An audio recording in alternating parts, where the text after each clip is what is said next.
Welcome dear students. आज के lecture video में हम लोग देखेंगे SICI के टर्म्स देखेंगे, इसके बेसिक्स को देखेंगे और सीखने का प्रयास करेंगे। बहुत सिंपल सा टॉपिक है और ये अलग से कोई टॉपिक नहीं, ये भी परसेंटेज का ही एक एक्सपेंडेड फॉर्म है, एक टेक्निकल फॉर्म है। परसेंटेज के ही बेस पे अलग अलग शब्दों को समझते हैं। तो सबसे पहले सिंपल इंटरेस्ट को डील करते हैं। कुछ शब्दों को देखते हैं, हम लोग बोलते हैं क्या, मूलधन। इसको हम लोग बोलते हैं प्रिंसिपल, राइट। इसको P से लिखते हैं, डिनोट करते हैं। एक आता है हमारा समय, टाइम, T से इसको डिनोट करते हैं।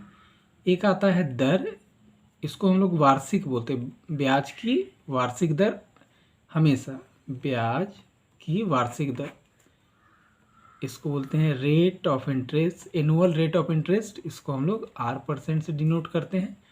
एक हमारा होता है SI, इसको बोलते हैं साधारण ब्याज या सिंपल इंटरेस्ट। और एक हमारा होता है अमाउंट, इसको हम लोग बोलते हैं मिश्र धन।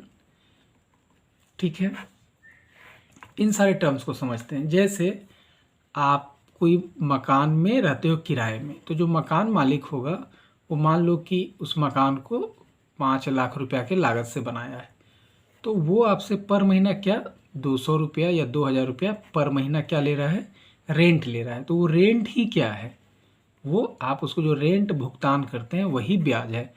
यानी आप किसी के लागत से आप एक लाभ उठाते हो, क्योंकि आपको घर में रहने के लिए 5 लाख रुपया लगाना पड़ता, बट आपके पास 5 लाख रुपया नहीं था, आपने 2000 रुपया पर महीना पे क्या कर लिया, वही सुविधा जो 5 लाख रुपया लगा करके उठा रहा है, वही सुविधा आप 2000 रुपया महीना दे करके उठा रहे हो। तो आपने जो सुविधा लिया उसके लिए जो आपको भुगतान करना पड़ता है उसी को हम लोग क्या बोलते हैं, रेंट बोलते हैं। तो ठीक इसी तरीके से आप किसी महाजन से या बैंकर से पैसा लेते हैं, तो उस पैसा से आप क्या करते हैं, आपको कोई व्यापार करना है, आपको घर बनाना है, आपको पढ़ाई करना है, और उसके लिए बहुत पैसे की ज़रूरत है और आपके पास नहीं है। तो आपके पास ऑप्शन क्या होता है कि कोई मुझे दे दे और मैं वो पैसा उसको लौटाऊं, कमा करके, पढ़ करके, कुछ हासिल करके। लेकिन वो पैसा आपको देगा क्यों, उसका आपका तो इंटरेस्ट है कि आप कुछ करोगे उस पैसा से, लेकिन उसको बदले में मिलेगा क्या। तो वो आपसे एक तय करता है कि भैया मुझे आपसे हर साल इस रुपए के एवज पे इतने रुपए अतिरिक्त हर साल चाहिए। मतलब मूलधन तो हम आपसे लेंगे ही लेंगे। जैसे मैंने आपको 200 रुपया मूलधन दिया और बोला कि 5 रुपया हर वर्ष लेंगे, प्रत्येक वर्ष। तो आप चाहे 10 साल के बाद आप पैसा वापस करो, मूलधन तो आपको देना ही देना है, और प्रत्येक साल जो 5 रुपया दे रहे हैं वो आपको अतिरिक्त देना है। ठीक है, जो अतिरिक्त रुपया दे रहे हो यही आपका क्या हो जाता है, ब्याज हो जाता है जिस पैसा पे। अब ये अपने आप का 100%, और ये भी क्या होगा, इस ब्याज के 100% में से कितना भाग है, तो वो रेट ऑफ इंटरेस्ट होता है, वो भी हम लोग देखेंगे। ठीक है, तो 5 रुपया देना पड़ता है, और जब आपने पूरा मूलधन और पूरे ब्याज को जोड़ देंगे तो जो राशि बनेगा उसी को हम लोग बोलते हैं मिश्रधन। तो मिश्रधन का मतलब क्या होता है, मूलधन प्लस ब्याज, राइट। तो ये सारा का सारा टर्म्स हो गया हमारा। अब जो रेट परसेंट होता है ये साधारणता होता है वार्षिक। ठीक है, जैसे बोला 5%, तो जो भी आपका मूलधन होगा वो अपने आप का क्या होगा, 100%, और इसका कुछ ना कुछ क्या होगा, वैल्यू होगा 200, 500, 5000, 10,000, कुछ भी। तो जो भी वैल्यू अपने आप का 100%, तो उसके 100 बराबर भाग में से 5 भाग प्रत्येक वर्ष आपको ब्याज देना है। जैसे मान लीजिए मूलधन है आपका 100 रुपया, तो इसके 100 बराबर भाग में से 5 भाग कितना होगा, 5 रुपया ब्याज देना है। यदि आपका मूलधन है 500, तो इसके 100 बराबर भाग में से एक भाग कितना होगा, 5 रुपया, और देना कितना भाग है आपको, 5 भाग, तो 25 रुपया आपको ब्याज देना है, राइट।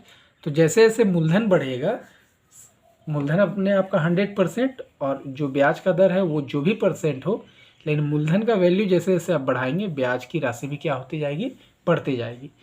तो परसेंटेज जो भी दिया हुआ है ब्याज की दर, उससे मूल्य में अंतर सिर्फ इस वजह से हो रहा है कि मूलधन में क्या है, मूलधन के वैल्यू में अंतर है। ठीक है, तो साधारणता जब तक ना कहा जाए, ब्याज की दर क्या होती है, वार्षिक होती है, एनुअल होती है। यानी 5% आप पूरे 12 महीना उसका पैसा यूज करोगे, उसके एवज में आपको 5% अतिरिक्त भुगतान करना है।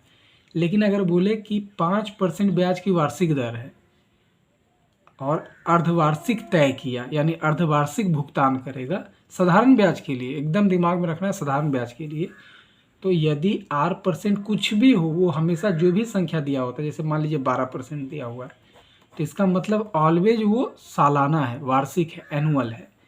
लेकिन अगर बोले कि अर्धवार्षिक अगर दे, ठीक है, हाफ ईयरली पेमेंट करे, तो एक साल में कितना महीना होता है? 12 महीना। तो अर्धवार्षिक में कितना हो जाएगा? 6 महीना।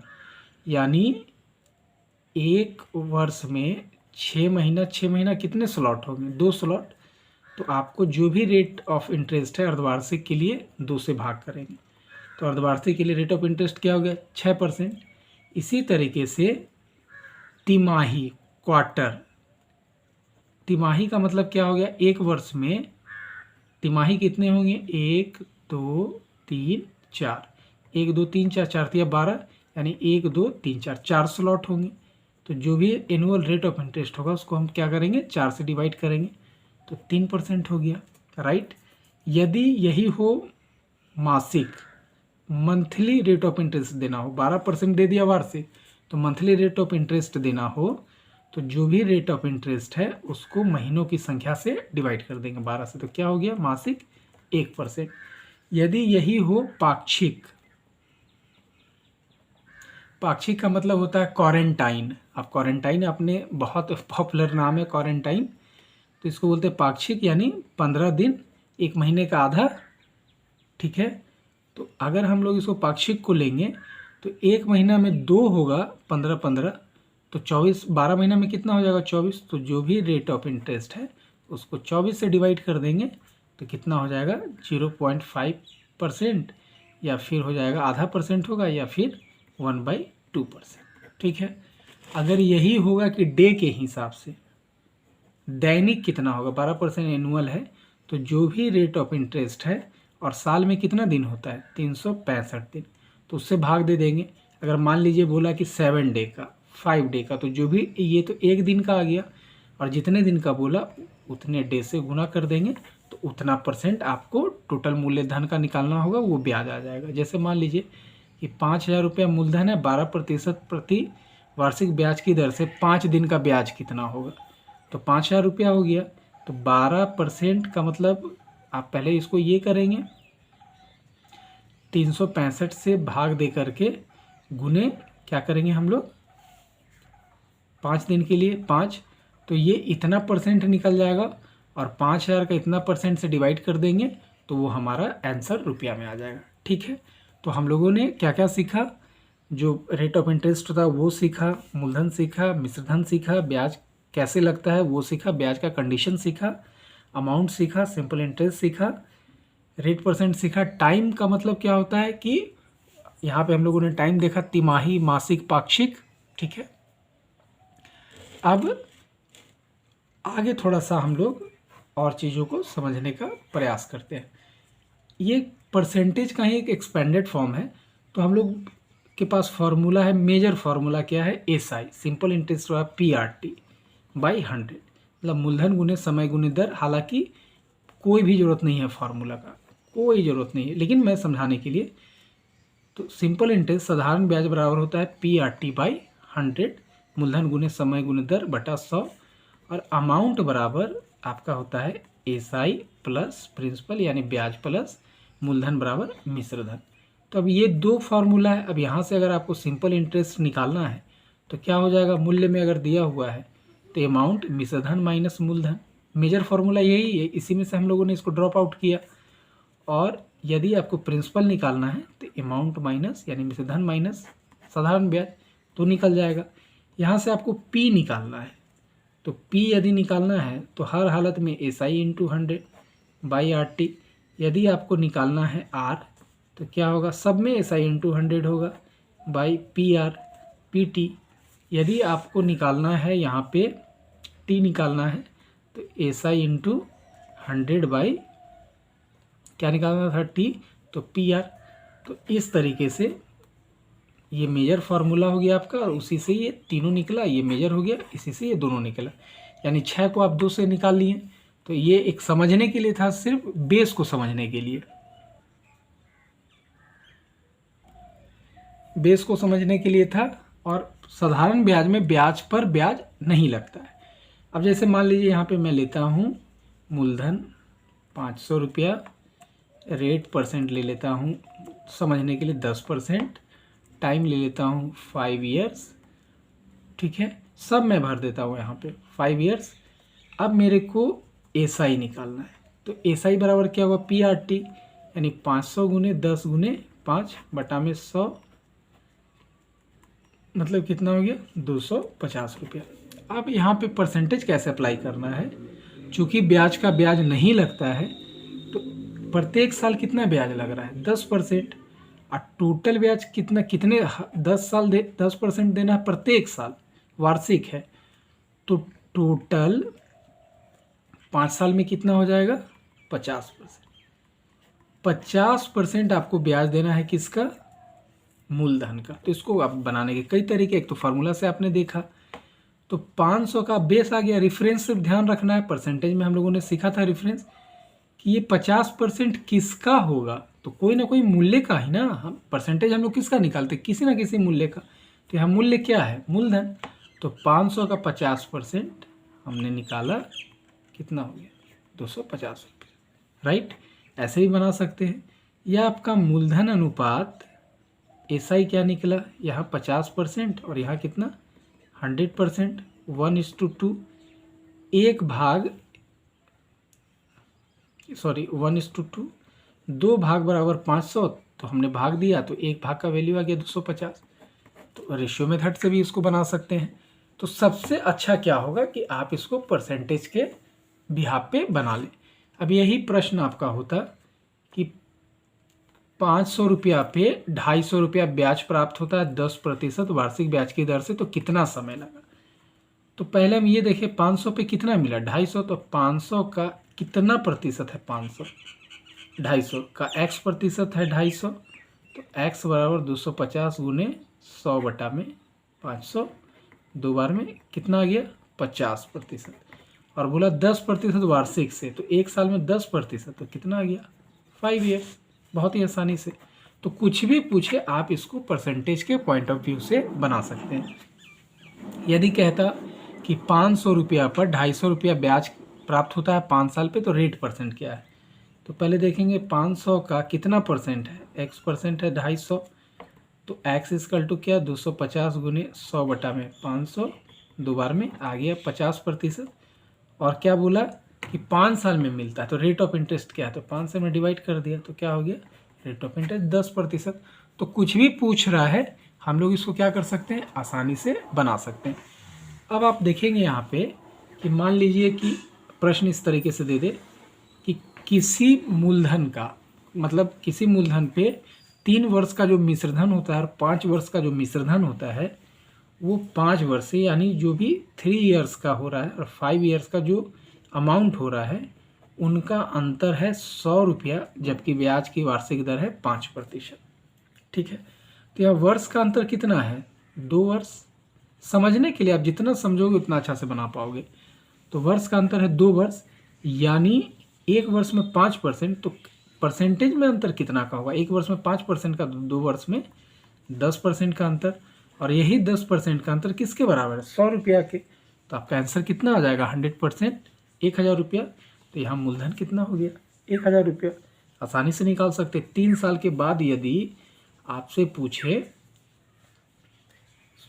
कि 3 साल के बाद कब मिश्रधन कितना होगा, तो आप बता सकते हो कितना हो जाएगा 15%, 1000 का 15% कितना होगा 150, और 5 साल के बाद का कितना होगा, 5 साल का हो जाएगा 250, यानी 1150 माइनस 1250, अंतर 100 रुपया आ गया। तो बहुत ही आसानी से आप इसको बना सकते हैं यदि आपको टर्म्स समझ में आता है। अब इसी तरीके से शब्द आते हैं प्रति सैकड़ा। प्रति सैकड़ा 5 रुपया प्रति सैकड़ा, इसका मतलब ही हो गया 5%। रुपया में 4 पैसा ब्याज की दर है। 1 रुपया में कितना पैसा होता है 100, यानी 100% हो गया, और 100 बराबर भाग में से 4 भाग यानी 4% हो गया। तो रुपया में जितना पैसा बोले मतलब वो उतना ही परसेंट है, और प्रति सैकड़ा बोले वह भी उतना ही परसेंट है। तो ये सारे के सारे किसके टर्म्स थे? ये सारे के सारे सिंपल इंटरेस्ट के टर्म्स थे। अब हम लोग सेकंड में देखेंगे सीआई के, कैपिटल इंटरेस्ट कंपाउंड इंटरेस्ट का, चक्रवृद्धि ब्याज का। अलग से कुछ नहीं है, रेट ऑफ इंटरेस्ट जैसा है, जैसे बताया तिमाही छमाही सब कुछ वैसा सेम चीज़। यहाँ पे मेजर डिफरेंस सिर्फ एक बात का होता है, वह होता है कि यहाँ ब्याज का ब्याज लगता है। जैसे मान लीजिए हम एसआई लेते हैं, इसके लिए पहले हम प्रिंसिपल ले लें। प्रिंसिपल मान लीजिए 1000 रुपया लेते हैं और रेट ऑफ इंटरेस्ट लेते हैं 10% और टाइम ले लेते हैं 2 ईयर्स। तो 1000 का 10%, तो एसआई हमारा क्या होगा? 1000 का 10% पहले साल में फर्स्ट ईयर सेकेंड ईयर, तो एसआई हमारा पहले साल में 1000 का 10% कितना होगा? 100 रुपया, और अगले साल का भी इंटरेस्ट क्या होगा? 100 रुपया। लेकिन सीआई क्या हो जाएगा? 100 रुपया होगा प्लस 100 रुपया होगा ही होगा, लेकिन अगले साल जैसे यहाँ पे हर साल 1 साल के बाद भी मूलधन इसका 100 रुपया ही 1000 ही है, 2 साल के बाद भी साधारण ब्याज पे मूलधन वही रहेगा। लेकिन कंपाउंड इंटरेस्ट में 1 साल के बाद मूलधन जो 1000 था वो 1000 प्लस ब्याज के बराबर हो जाएगा। यानी पहले साल मूलधन दोनों का सेम था 1000 ही, लेकिन 1 साल के बाद साधारण ब्याज के लिए मूलधन 1000 ही है, जबकि चक्रवृद्धि ब्याज के लिए कंपाउंड इंटरेस्ट के लिए दूसरे साल के लिए मूलधन हो गया 1000 प्लस ब्याज यानी 1100 रुपया। अब 1100 पे 10% लगेगा, यानी ब्याज पे ब्याज तो कितना परसेंट? 10%, तो प्लस 10 रुपया। यानी आप देख रहे हैं यहाँ हो गया कितना? 200 रुपया, और यहाँ आप देख रहे हैं 210 रुपया। तो ब्याज का अंतर हुआ कि नहीं हुआ? तो इससे भी क्वेश्चन आता है कि यदि ब्याज समान धन पर समान ब्याज की वार्षिक दर से पहले वर्ष में चक्रवृद्धि ब्याज और साधारण ब्याज की राशि में अंतर क्या होगा? तो 0 रुपया होगा, कोई रुपया नहीं होगा यदि ब्याज की वार्षिक दर है तब, और समान दर है और समान धन है, समान प्रिंसिपल है। अंतर कब होगा? 1 साल के बाद, जब जो ब्याज है वो मूलधन के साथ मिल करके नया मूलधन बनाएगी। ठीक है, तो ये मेजर अंतर होता है। अब सीआई में जो प्रश्न होता है बनाने का, वो आप तब बना सकते हैं जब आप सक्सेसिव परसेंटेज अच्छे से जानते हैं और एज्यूम करके अच्छे से बना सकते हैं। जैसे मान लीजिए 10% और कोई भी परसेंट हो और 2 साल के लिए मैं बता देता हूँ सक्सेसिव परसेंटेज निकालने का सबसे आसान तरीका क्या। जैसे मान लीजिए कि आपको 1000 रुपया पर 12% ब्याज की दर से 2 साल बाद का कितना मिश्रधन होगा या कितना ब्याज होगा ये ज्ञात करना है, तो आप इसको कैसे फाइंड आउट कर पाएंगे? तो सक्सेसिव परसेंट आपको निकालना है, इसके लिए क्या है? 2 साल तक का है ये, कि जो भी परसेंटेज है उसको आपने क्या करना है?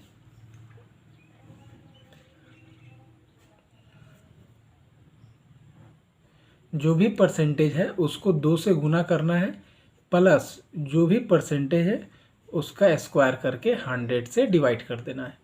तो क्या हो जाएगा? 12 दूना 24 प्लस 12 का स्क्वायर 144/100, ये हो जाएगा 1.44। सबको जोड़ लेंगे तो 25.44%, जबकि 24% क्या होता है? सिर्फ साधारण ब्याज, और यही बढ़ता है चक्रवृद्धि ब्याज में। ठीक है, तो 2 साल का साधारण ब्याज कितना प्रतिशत बढ़ गया? 25.44। तो यदि मिश्रधन आपसे पूछे तो मूलधन कितना था आपका? 1000, यानी अपने आप का 100% था। तो 1000 का अमाउंट के लिए, मिश्रधन के लिए 1000 का 100 प्लस 44% निकालेंगे तो अमाउंट निकाल जाएगा। यदि सीआई आपसे पूछ रहा है तो 1000 का 44% निकालेंगे तो ये आपका क्या निकल जाएगा? सीआई निकल जाएगा। तो यही होता है आपका सक्सेसिव परसेंट। तो सीआई के प्रश्न आप आसानी से तब बना सकते हैं जब आपको सक्सेसिव परसेंट के बारे में मालूम है और आप उसको कनेक्ट कर पाते हैं। ठीक इसी तरीके से यदि मान लीजिए कि प्रश्न दिया हुआ है कि किसी धन पर 2 वर्ष के बाद 10% वार्षिक ब्याज की दर से, या मान लीजिए कि किसी धन पर 2 वर्ष बाद का मिश्रधन कुछ दिया हुआ है, तो आपको रेट परसेंट निकालना। तो यहाँ से आप कैसे रेट परसेंट निकाल पाएंगे? तो बस आप चूँकि आप यहाँ सक्सेसिव परसेंटेज निकाल पाते हैं और आपको यहाँ पे समझ में आता है कि है दिया हुआ, तो इसका रेट ऑफ इंटरेस्ट क्या होगा, तो 12 गुने 2 हम करेंगे क्या 24, और 24 हम यहाँ से माइनस कर ले रहे हैं 1.44। तो यानी इस संख्या का यदि हमको स्क्वायर दिख रहा है, बाई 100 दिख रहा है, तो निश्चित रूप से ये 12% के बराबर होगा। तो ये आप तब कर सकते हैं जब आपको सक्सेसिव परसेंटेज निकालने आता है, अन्यथा आप इस तरीके से नहीं बना सकते हैं। और जो फार्मूला से बनाने का तरीका है वो बहुत जटिल है, उस बहुत टाइम टेकिंग है। तो ये तरीका आप सीखेंगे तो आसानी से बना पाएंगे। और इस तरीके को बहुत अच्छे से, इसके जो और टाइप बताए गए हैं 18 टाइप है मेजर टाइप, उसमें इन सब बातों को बहुत अच्छे से डिस्कस किया हुआ है। तो आप वहाँ जा कर के और इसको अच्छे से देख सकते हैं, समझ सकते हैं। तो इस तरीके से हम लोग इसको एज्यूम करके ही बना सकते हैं। यानी यदि मूलधन दिया हुआ है, रेट परसेंट दिया हुआ है, 2 साल टाइम दिया हुआ है, तो सक्सेसिव परसेंटेज निकाल करके ब्याज निकाल सकते हैं और मूलधन में जोड़ देंगे तो मिश्रधन निकाल सकते हैं। एक तो हो गया। यदि आपके पास मान लीजिए प्रिंसिपल दिया हुआ है और टाइम दिया हुआ है और CI दिया हुआ है, और तब आपको रेट परसेंट निकालना है, सबका वैल्यू दिया हुआ है, तब आप कैसे निकालेंगे। और नॉर्मली आपको 2 ईयर्स ही अधिकतर दिया हुआ होता है, तब आपको रेट परसेंट निकालना है। तो ये वैल्यू जो CI का दिया हुआ होगा, पहले हम देखेंगे कि इस प्रिंसिपल का कितना परसेंट है। तो मान लीजिए कि इस प्रिंसिपल का हमारे पास आ गया 25.44% आ गया वैल्यू 2 साल में। तो रेट परसेंट के लिए आपको क्या करना है कि एज्यूम, चूँकि आप सक्सेसिव परसेंटेज जान रहे हो तो आपको एक अंदाज़ा लगाना है। तो 12 गुने 2 यानी हमने 24 माइनस कर लिया तो 1.44। तो अब देखना है कि जो भी हमने अंदाज़ा किया था क्या उसका स्क्वायर बटा 100 है। यदि है तो 12% ब्याज की वार्षिक दर हो गई। बहुत आसानी से निकाल सकते हैं। ठीक इसी तरीके से इसमें यदि 12% दिया हुआ है और बोले अर्धवार्षिक संयोजन है, तो ये क्या हो जाएगा 6%।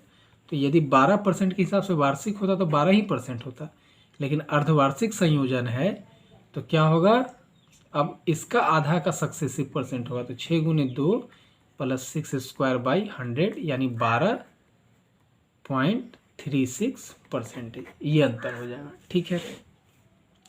अब आगे क्या होता है, SI CI का रिलेशन। अब दे देगा समान धन पर समान रेट ऑफ इंटरेस्ट से 2 साल का, मान लीजिए कि जो भी मूलधन हो 10% की दर से 2 वर्ष बाद ब्याज का अंतर 5 रुपया है। तो मूलधन क्या होगा, ये बोल रहा है कि 10% रेट ऑफ इंटरेस्ट है, 2 वर्ष है, असमान धन है, लेकिन जो आपको उसी धन पे जो प्रिंसिपल था और जो जितना टाइम था और जितना रेट ऑफ परसेंट था, दोनों के लिए SI के लिए भी और CI के लिए भी इक्वल था। लेकिन 2 साल के बाद जो CI मिला, जो SI मिला, उसमें 5 रुपया का अंतर था। तो मूलधन यहाँ से निकालना है। तो अब इस तरीके के प्रश्न है, हालांकि बहुत सारे टाइप में बताया गया, आप उसको देखें, बट समझने के लिए। तो यहाँ पे क्या लग रहा है 10 + 10 साधारण ब्याज कितना परसेंट हो गया 20%, और यहाँ चक्रवृद्धि ब्याज कितना हो गया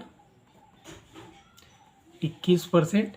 यानी ब्याज में अंतर कितना परसेंट के बराबर हुआ 1% के, और इसी 1% के बराबर कितना अंतर हो गया 5 रुपया का। क्योंकि कहीं ना कहीं मूल्य में अंतर किसके वजह से है, सक्सेसिव परसेंटेज 1% के कारण, और 1% किसका अंतर को बता रहा है, कहीं बाहर से तो कोई मूल्य नहीं आया होगा, किसका बता रहा होगा, मूलधन के ही 1% को बता रहा होगा। और मूलधन ही अपने आप का कितना परसेंट होता है 100%। तो रेफरेंस क्या हो गया आपका मूलधन। तो उस मूलधन का 1% 5 रुपये के बराबर है। तो 100% कितना के बराबर हो जाएगा 100 गुने 5 500 रुपये। तो बहुत सारे अलग अलग टाइप के प्रश्न इन दोनों को मिला करके भी बनते हैं, और अधिकतर इसी टाइप के प्रश्न आते हैं, आपसे एग्जाम में पूछे जाते हैं। एक तो डेटाबेस होते हैं या फिर रेशियो अनुपात के बेस में होते हैं। तो ऐसे बहुत टाइप के क्वेश्चन, लगभग 40 से अधिक मेजर टाइप और उसके बहुत सारे सब टाइप, और 18 से अधिक मेजर टाइप और उसके बहुत सारे सब टाइप SI CI को लेकर के भी बताया गया। छोटे छोटे वीडियोस में बहुत सारे कॉन्सेप्ट को अलग अलग बेस पे बताया गया है, परसेंटेज से रेशियो मेथड से, रेशियो से, वैल्यू से, बहुत सारे तरीके से बताया हुआ। तो उस सारे वीडियोस को भी आप देखेंगे तो आपको बहुत सारे फैक्ट्स और अच्छे से समझ में आएगा। और यह वीडियो एलिमेंट्री था ताकि आपके जो शब्द आते हैं किसी टॉपिक से रिलेटेड है, उसका क्या कॉन्सेप्ट होता है वो आप समझ पाए और उसको अच्छे से कनेक्ट कर पाए। तो इस वीडियो को बनाने का आधार यही था कि आप एसआई और सीआई के टर्म्स को समझें और उनमें बेसिक अंतर क्या होता है उसको समझें। तो आशा करता हूँ कि आपको सारे फैक्ट्स अच्छे से समझ में आए होंगे। फिर भी आपके कोई कन्फ्यूजन, क्वेश्चन, क्वेरी हो तो आप हमें कमेंट बॉक्स में लिख करके बता सकते हैं। यदि हमारा वीडियो आप लोगों को पसंद आए तो प्लीज़ हमें बहुत सपोर्ट करें, प्रमोट करें, अपने सभी ग्रुपों में इसे शेयर करें। बहुत बहुत शुभकामनाओं के साथ धन्यवाद।